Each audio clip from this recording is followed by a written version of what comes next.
To set up this problem, you will be needing the Excel sheet that is provided to you on Moodle. So please go ahead and download the Excel sheet named Blood Shipment-Student. Once you will open that Excel sheet, you will see two worksheets in that Excel workbook. Ignore the one that says information because it's blank and open up the other worksheet. And you will see similar information that I have on my screen right here.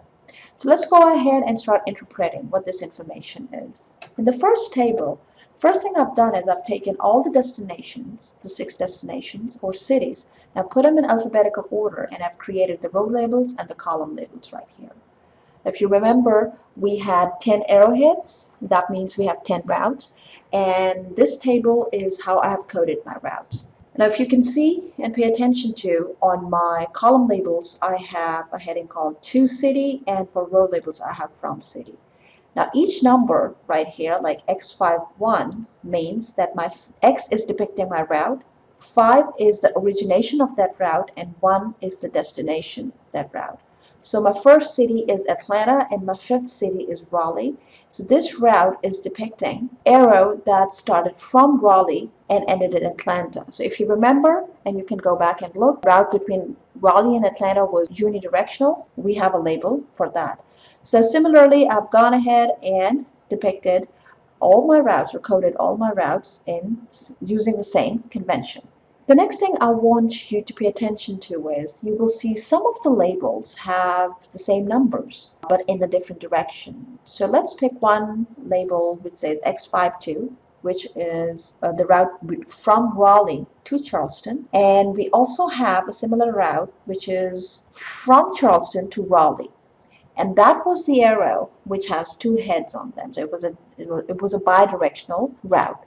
So I'm just going to color code them and make sure that this is the same route, but it had 2 arrowheads, and I have coded them in a separate way because in each coding, the source as the destination is flipped. Similarly, we have a pair of route between Louisville and Mobile. We have 4-3 and 3-4. And we also have a pair between Richmond and Louisville, 6-3 and 3-6. So we had 3 arrows that were bidirectional, and then we had 4 arrows that were unidirectional. So in total, we have 10 routes.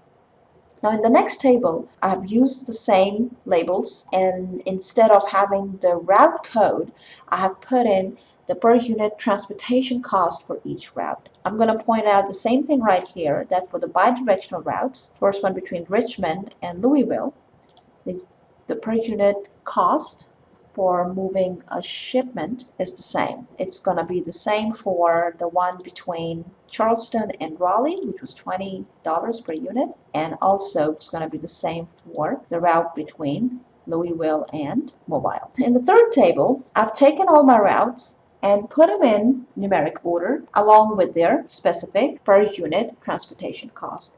And in the last table, all I've done is I have copied and transposed it while pasting it to create labels for my next step. We will be using these labels right here to set up our LP problem. So please move on to the next video where we will start setting up our LP problem.